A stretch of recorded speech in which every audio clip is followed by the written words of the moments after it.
আসসালামু আলাইকুম। প্রতি বছর টাইফয়েড ও টাইফয়েডজনিত জটিলতায় বাংলাদেশে প্রায় ৬,০০০ বাচ্চা মৃত্যুবরণ করে। বাংলাদেশ সরকার এই টাইফয়েডজনিত মৃত্যু ঝুঁকি কমানোর জন্য টাইফয়েডের ভ্যাকসিন বিনামূল্যে ৯ মাস থেকে ১৫ বছর বয়সী শিশুদের জন্য সামনে ক্যাম্পেইন করে পুরো বাংলাদেশে ১২ই অক্টোবর থেকে দেওয়ার ব্যবস্থা করেছে। সারা দেশের ন্যায় বোয়ালখালীতেও স্কুল এবং কমিউনিটি পর্যায়ে ৯ মাস থেকে ১৫ বছর বয়সী শিশুদেরকে আমরা টাইফয়েডের টিকা দিব। এই টিকাটি সম্পূর্ণ নিরাপদ। টিকাটির কোনো পার্শ্ব প্রতিক্রিয়া নেই যেটা শিশুর ক্ষতি করবে, বরঞ্চ এই টিকাটি দিলে মৃত্যু ঝুঁকি থাকবে না। টাইফয়েডের কারণে আমাদের যে বাচ্চাগুলো বিভিন্ন জটিলতায় আক্রান্ত হচ্ছে, সেই জটিলতার ঝুঁকি অনেকাংশে হ্রাস পাবে।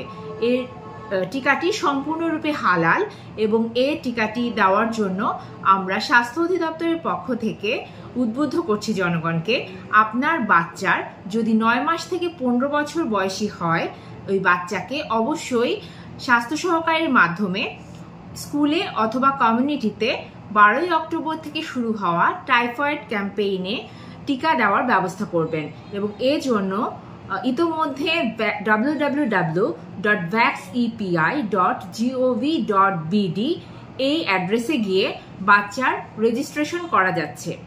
বাচ্চার যদি অনলাইন জন্ম নিবন্ধন থাকে তাহলে আপনি নিজেই বাচ্চার টিকার জন্য রেজিস্ট্রেশন করতে পারবেন, টাইফয়েড টিকার জন্য। আর যদি বাচ্চার অনলাইন জন্ম নিবন্ধন না থাকে তাহলে আপনার নিকটস্থ স্বাস্থ্য সহকারীর সাথে যোগাযোগ করলে তারা ম্যানুয়াল রেজিস্ট্রেশনের ব্যবস্থা করে দেবে। রেজিস্ট্রেশনটা টিকা দেওয়ার জন্য অত্যন্ত গুরুত্বপূর্ণ। সকলকে রেজিস্ট্রেশনের জন্য অনুরোধ করছি যাতে ১২ই অক্টোবরের আগে আপনারা দ্রুত রেজিস্ট্রেশন করে নিতে পারেন।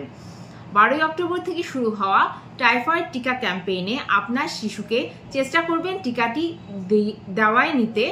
যদি টিকা এমন হয় যে আপনি আপনার বাচ্চাকে টিকা বেসরকারিভাবে দিয়ে দিয়েছেন, তারপরও সরকারিভাবে এই ক্যাম্পেইনে আপনি অবশ্যই আপনার বাচ্চাকে ১ ডোজ টাইফয়েডের টিকা দেওয়াবেন।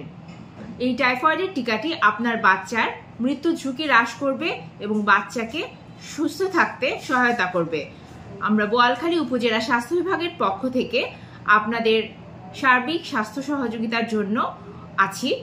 যে কোনো প্রয়োজনে আপনারা ১৬ ২৬ ৩-এ ফোন করতে পারেন। এটি স্বাস্থ্য অধিদপ্তরের হটলাইন নাম্বার।